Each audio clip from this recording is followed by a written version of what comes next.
जिक्र करेंगे मुस्लिम लीग नून के सदर मियां नवाज शरीफ का, जिन्होंने मुल्क को एक बार फिर एशियन टाइगर बनाने के आज़म का इजहार किया है। लंदन में कारकुनान से खिताब में उन्होंने दावा किया कि मुस्लिम लीग नून की हुकूमत का तसलसल अगर बरकरार रहता तो आज मुल्क में बेरोजगारी ना होती, कोई गरीब और बेघर ना होता। मुल्क अब तरक्की के सफर पर गामजन है। अल्लाह करे कि इस रास्ते में कोई खलल ना डाल सके।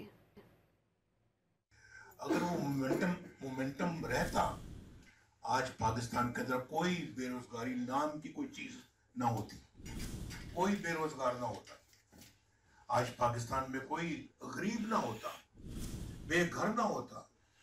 ये मैं आपको ऐसे नहीं कह रहा, मैं जिम्मेदारी से ये बात कर रहा हूँ। अल्लाह करे कि अब दोबारा पाकिस्तान के इस रास्ते में कोई खलल न डाल सके और पाकिस्तान तरक्की की बुलंदियों की तरफ जाए, मुल्क खुशहाल हो, बेरोजगारियां खत्म हो।